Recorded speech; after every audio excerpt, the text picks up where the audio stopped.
Your savings account is lying to you. Not in a dramatic way, not in a your bank is evil way, in a quiet, boring, completely legal way. And the worst part? The people doing it are not hiding it. They are announcing it at press conferences, in suits, with charts, and almost nobody in the room looks alarmed. Let me tell you a story. Imagine you have a cookie jar. Every week, you put one cookie in it. You are saving for something big. But here's the twist.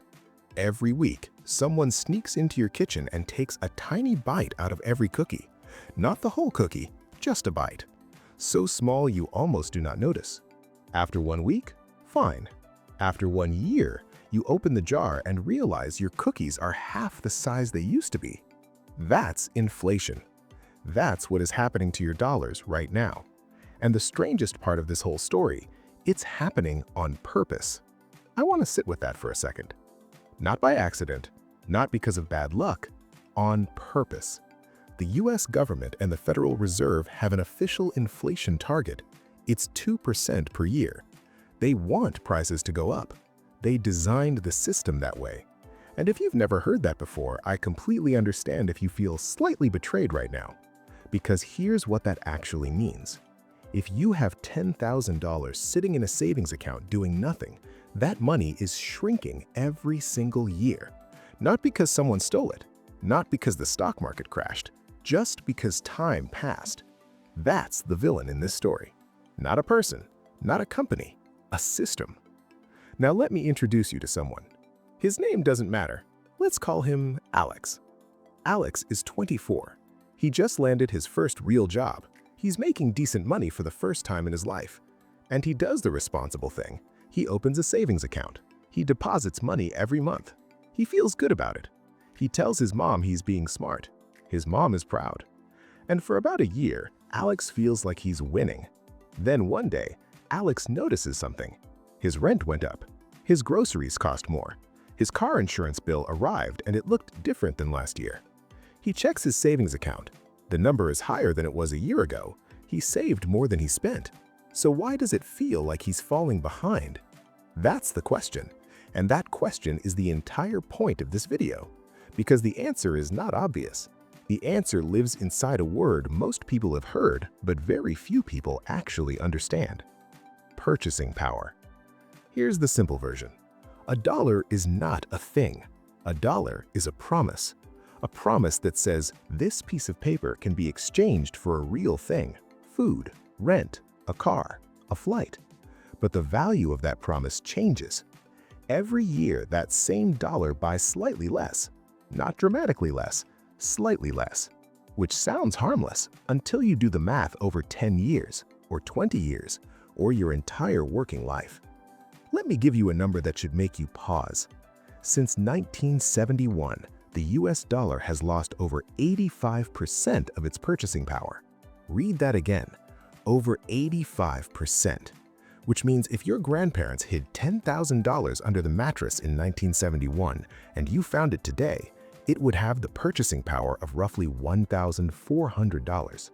The bills look the same, the number is the same, but the value? Almost gone. And this didn't happen randomly. This is what happens when a government can print more money than the economy produces. Now here's where it gets interesting and slightly absurd. The US went off something called the gold standard in 1971. Before that moment, every dollar was backed by actual gold. You could, technically, take your dollars to the government and exchange them for gold. That meant the government couldn't just print unlimited money because they needed gold to back it. Then, in 1971, President Nixon made one phone call and changed everything. He said, "We are no longer doing the gold thing." And just like that, the dollar became what economists call a fiat currency. Fiat, which in Latin means, "let it be done."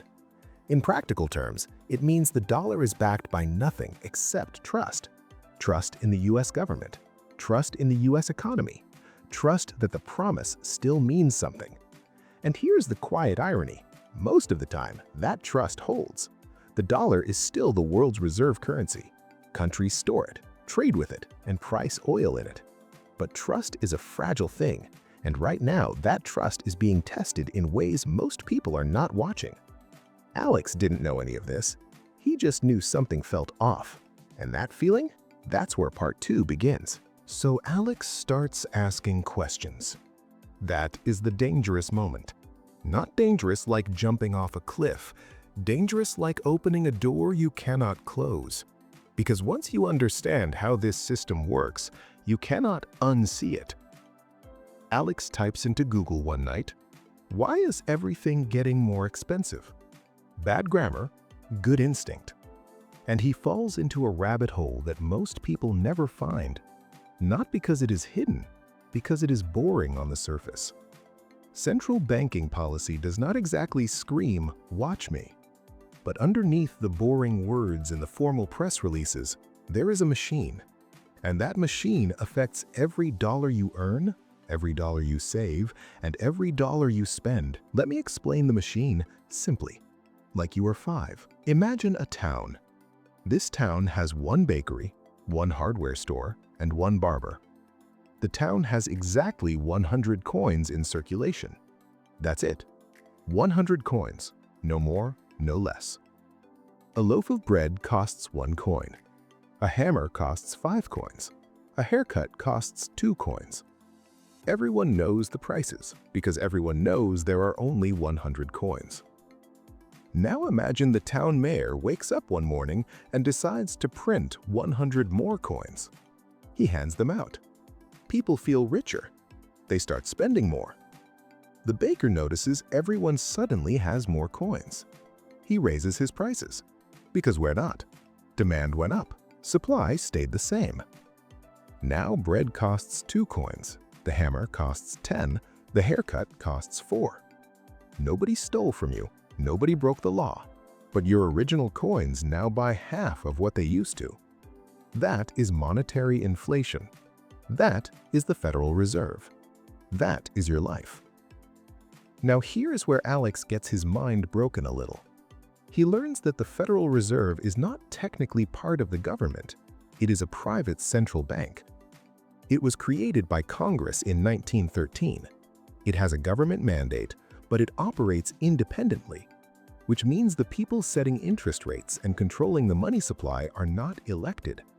You did not vote for them. You cannot vote them out. They just meet 8 times a year in a room and decide the price of money. The price of money. Think about that phrase for a second. When you borrow money, you pay interest. That interest rate is essentially the price you pay to use money that is not yours. The Fed sets the baseline for that price. When the Fed lowers rates, borrowing becomes cheap. People take out loans. Businesses expand. Money flows everywhere. The economy heats up. When the Fed raises rates, borrowing becomes expensive. People stop spending. Businesses slow down. The economy cools.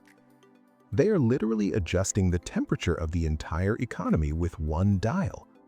And they've been turning that dial aggressively for the past several years in ways that hit young people specifically hard. Here's the timeline. In 2020, the pandemic hits. The economy shuts down. The government panics. The Fed drops interest rates to nearly 0. Congress passes trillions in stimulus. Trillions with a T. Money floods the system. People are stuck at home with cash and nothing to do. They buy things, lots of things.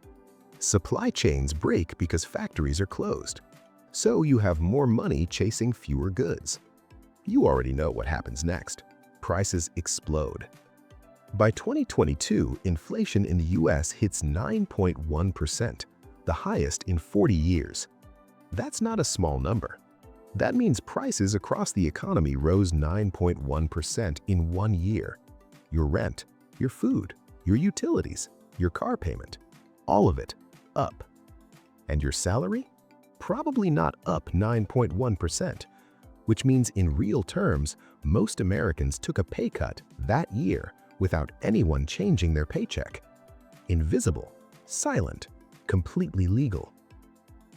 Alex is sitting with all of this information and he feels something he did not expect. He does not feel angry, he feels informed. There is a difference. Angry people post online. Informed people change their behavior. And the behavior that needs to change is simple. Keeping your money in cash is a guaranteed slow loss.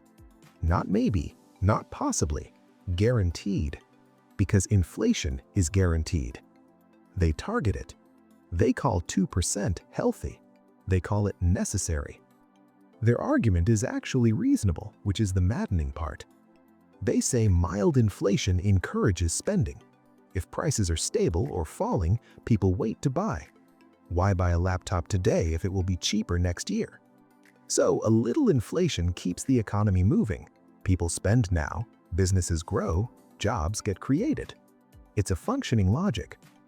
The problem is when mild becomes wild, and when wild becomes the new normal. And the people most hurt by it are the ones who are just trying to do the right thing, save money, work hard, be responsible.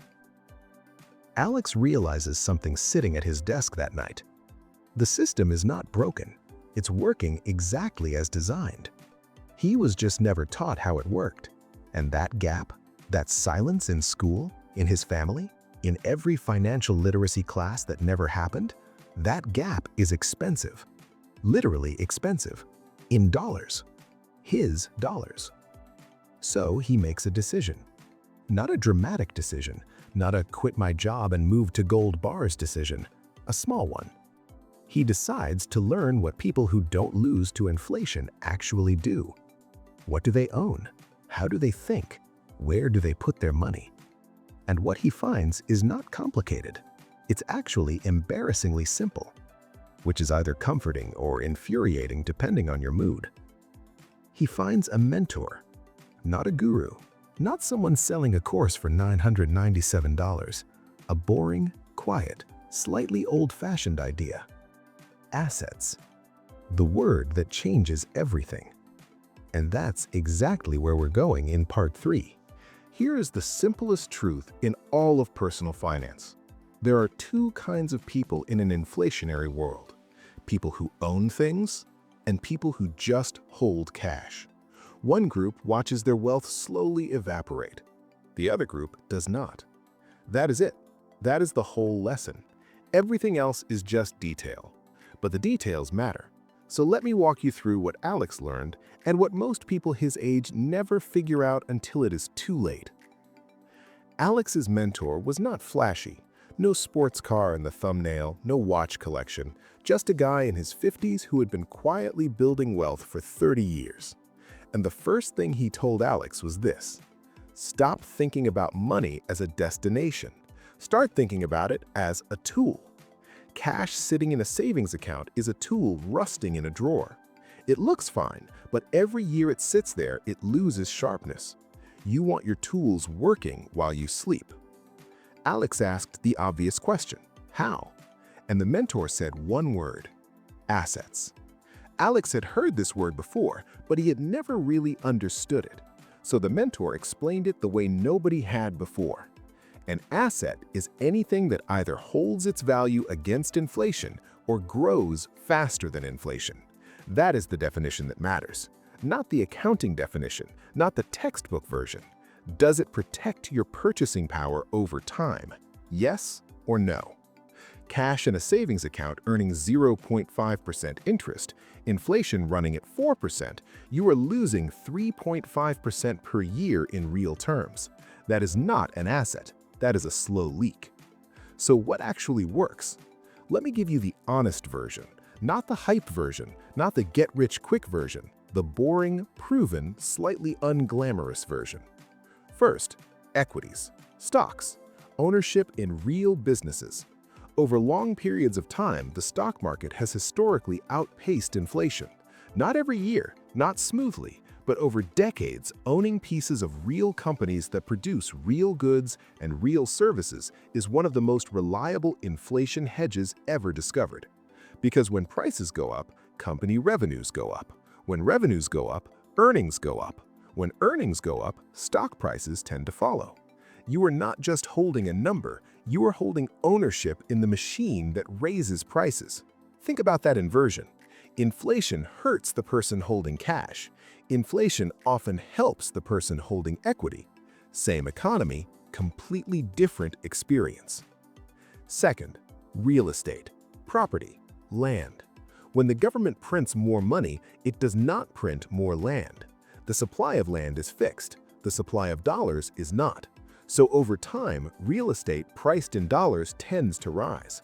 Not always, not everywhere, but the long-term direction is clear. And you collect rent in the meantime, rent that, conveniently, tends to rise with inflation.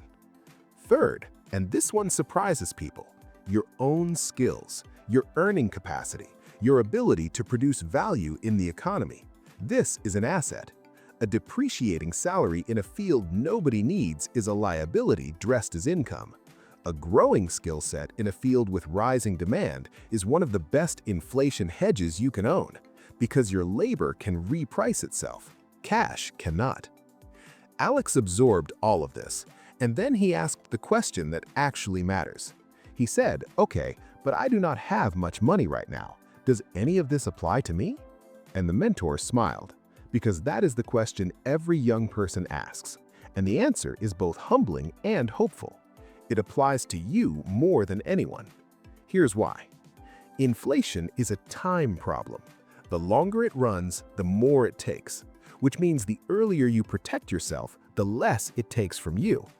A 25-year-old who starts owning assets today has 40 years of compounding working in their favor. A 45-year-old who figures this out late has 20. Time is the asset underneath every other asset. And right now, if you're in your 20s or 30s, you have more of it than you'll ever have again. That's not motivational talk, that's math. Compound growth is exponential. Inflation damage is also exponential. Pick which exponential you want working for you. Now here's the part of the story where Alex makes his choice. He doesn't do anything dramatic. He doesn't liquidate his savings and buy gold coins. He doesn't move to a bunker. He opens a brokerage account. He sets up an automatic investment into a simple index fund. Every month, same amount, regardless of what the market is doing. He stops checking his savings account balance and feeling proud. He starts checking his portfolio balance and feeling something different. Not excitement, patience.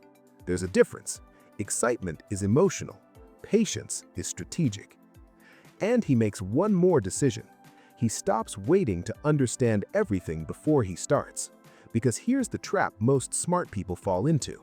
They want to learn more before they act. They want to be ready. They want the full picture. And inflation doesn't wait for the full picture. It charges you tuition every single month you delay. The cost of waiting is not zero. It is measurable. It is real. And it compounds just like growth does, only in the wrong direction. So Alex starts, imperfectly, with a small amount, with incomplete knowledge. And that imperfect start is worth more than a perfect plan that never launches. Let me bring this full circle. The dollar is getting weaker on purpose. You now know why. The Fed targets inflation. Congress spends money it prints. The system is designed to slowly reduce the value of idle cash. Not maliciously, just structurally. And the people who understand the structure do not fight it. They do not move to another country. They do not stuff cash in a mattress. They do not panic. They simply position themselves on the right side of the equation. They own things, real things, things that reprice when the dollar weakens, and they start early, because time is the only input in this equation that cannot be bought back. Here's your rule. Write this somewhere. Cash is a parking spot, not a destination. Park there when you need to. Move when you're ready, but never mistake the parking spot for the journey. Alex is still 24. His portfolio is small, his salary is modest, but his understanding of the game is 10 years ahead of where it would have been. And in finance, understanding early is the closest thing to an unfair advantage that actually exists. The dollar will keep weakening. The Fed will keep meeting. The machine will keep running. The only question is which side of it you are on. If this video made something click for you, watch the next one. Not because I told you to, because the next thing you learn might be the one that actually changes a decision. And decisions are where everything starts. If this made something clearer, hit like. It tells me to make more of this. And if you want to think better about money, subscribe. No noise, no hype. Just the stuff that actually matters.